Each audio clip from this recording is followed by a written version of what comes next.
How can you know that you're showcasing your design skills in a meaningful way to make sure that you're sending the best presentation of your work to potential hiring managers? By the end of this video, you'll have the tools and tactics to enable you to test your design portfolio.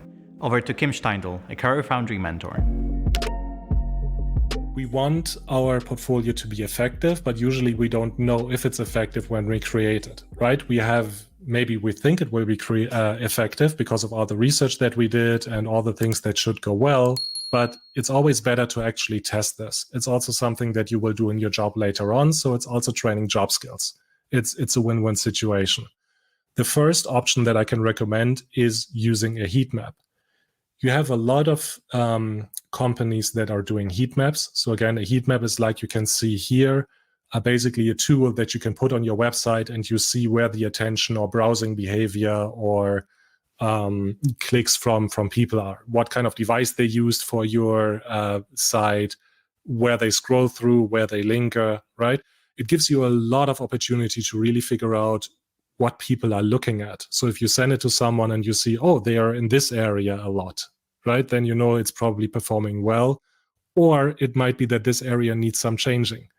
The good thing about these things is that most of these plans start free. So you have tools like Hotjar or SmartLook, and they are very easy to install. So it's just it takes 10 minutes, literally, right? So even if you have a free website, you can put a free tool on there. You send your first applications, and then after a week or two, you just check the data and you see what's happening. Also, this is a great job skill.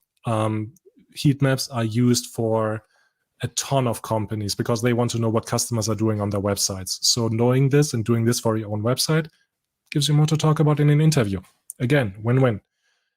Next one, feedback. I already covered indirect feedback by doing research on LinkedIn and by trying to figure out what people are doing that were successful in their hiring processes. But we also have direct feedback. So asking other people to give us feedback. That can be very, very dangerous. So you really need to be very careful in selecting good feedback partners. I did an experiment once, and when I was starting out, I shared a prototype and I asked people in my network to comment on it. It exploded a little bit. I got, I think, a few thousand comments on 12 screens, and the post had 500,000 views. But what I saw in there was that I did everything correct and wrong at the same time.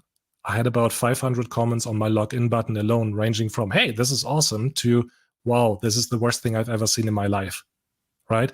So depending on who you ask to give you feedback, it might be very destructive and not always true, right? If you have two sales pages, you have a sales page for Microsoft and a sales page for Apple, they will look completely different, but there is no deny that both of these companies are doing fairly extremely well, just that they have a different outlook or a different direction.